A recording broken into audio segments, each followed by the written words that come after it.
Hi, this is Brian Forster, and today we are at Dashur, which is actually part of the Giza Plateau. Most people think that the Giza Plateau is simply the three Great Pyramids and the Sphinx and the Valley Temple, but in fact, the Giza Plateau system is much larger than you think. It includes Dashur, Abu Sir, Abu Ghurab, Abu Rawash, Saqqara, and more. Now, of course, it's called the bent pyramid because it has two angles, and some misinformed academics believe that this was actually a technical mistake, that the builders and the architects got the angle wrong, and so once the pyramid was half finished, that they had to change the angle. It's more likely that this was a giant resonant device, just like the Great Pyramid was, and that all of these structures were struck by some ancient cataclysm.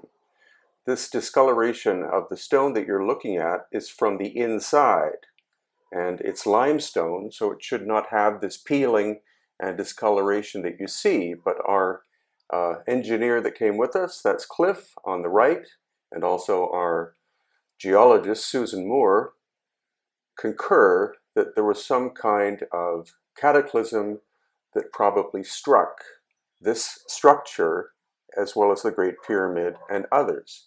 Now you can see that the casing stone is almost perfectly intact, with all four corners appear to be blown out.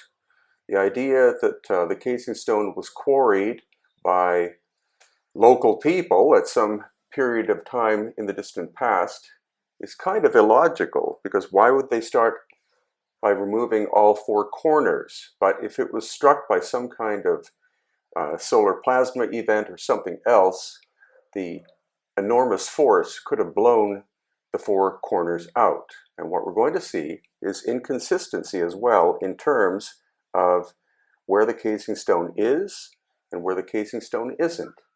Now in the background you see what's called the Black Pyramid, and it is mainly constructed out of mud bricks. And a lot of the academics believe that the Bent Pyramid, the Red Pyramid, and the Black Pyramid were all created by one pharaoh called Sneferu. But it's highly unlikely, because why would, in the lifetime of one pharaoh, why would you change from one technique, which is solid stone like this, to mud brick, or vice versa? Now, if you carefully look, you can see on the right-hand side of the casing stone is mainly there, and on the left-hand side, it's missing.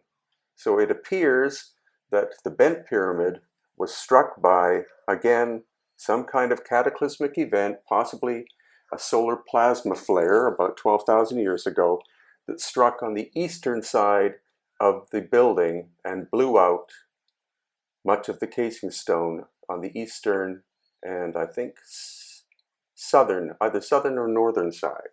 Now there happened to be an archaeological dig undergoing when we were there, and they actually let us go and inspect what they were doing. So Egypt is changing actually quite rapidly. A lot of sites are opening up that previously were forbidden by visitors or tourists, and the case in point is the Bent Pyramid.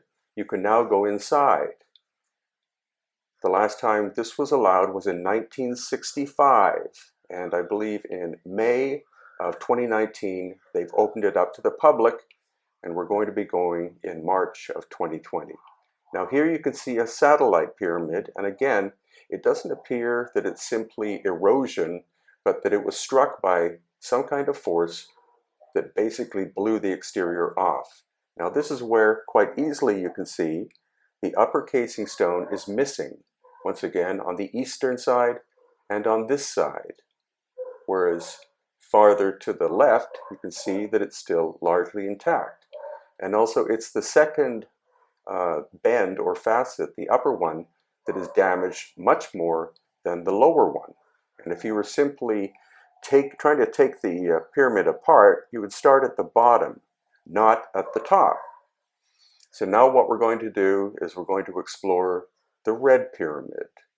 In the case of the Red Pyramid, we actually did go inside. It's a standard part of the tours we do, And again, the next one is in March of 2020. Now, what's intriguing about the Red Pyramid exterior is you can see all of the casing stone is missing. The pyramid is more or less intact. There's the bent pyramid in the background, but all of the casing stone has been reduced to rubble. Now, once again, if this was simply people removing the casing stone to take it, for instance, to Cairo to be used in construction, they would have taken the solid pieces of the casing stone.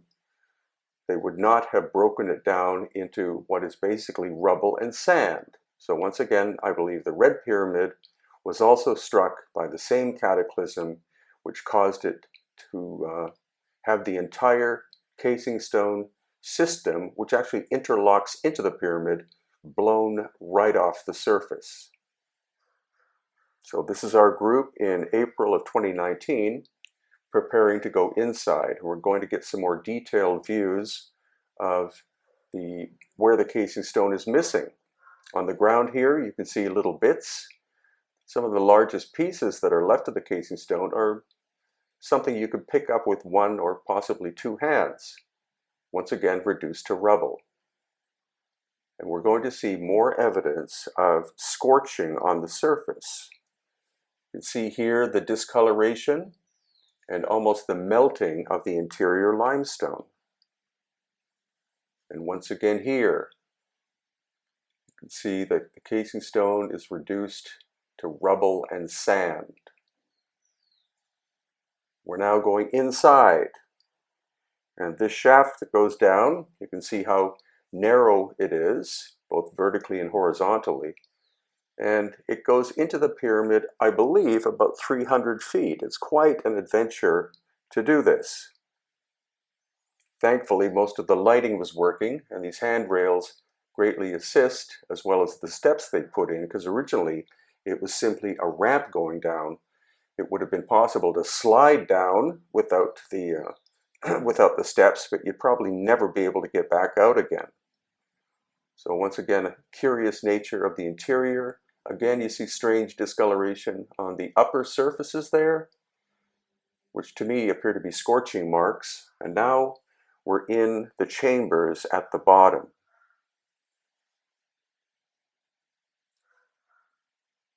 And what's very intriguing is the faceting nature of the interior surfaces as we go farther up, like that. Now, was this done simply for strength? The acoustics inside this chamber are absolutely incredible. And so once again, we believe that the oldest of the pyramids were resonant structures. They were, of course, not built as tombs, because these are among the oldest constructions in all of Egypt. Why would the largest structures be built first and smaller ones later?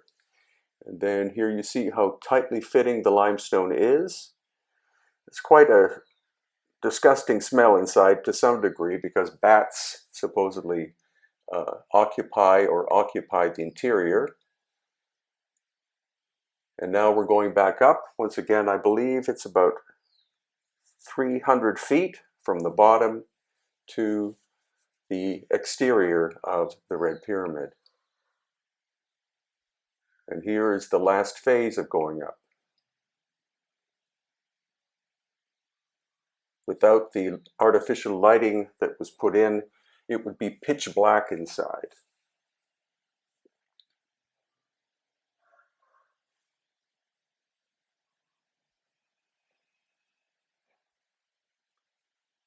And now, as a side bonus, we also went to Memphis on this day tour. And at Memphis are many sculptures, including this massive one made out of limestone. What's curious is not only the sense of scale, but again, we see these strange scorch marks on it. So I honestly believe that this giant sculpture, you're going to see in detail, is older than the dynastic time period, because it's just the sheer scale of it. Once again, look at the strange discoloration on the left arm. It looks like the limestone has been hit by high heat.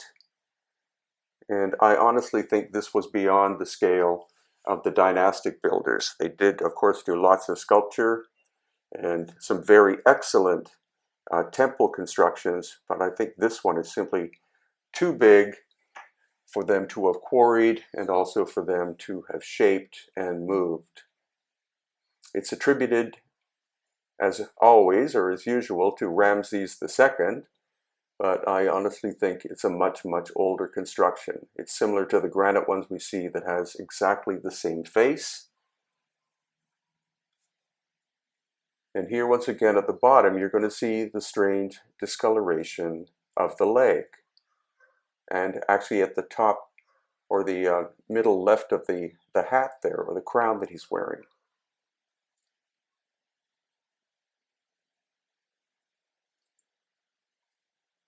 So Memphis is not visited by that many people, but it is on the way between the Giza Plateau and the location of the bent and red pyramids.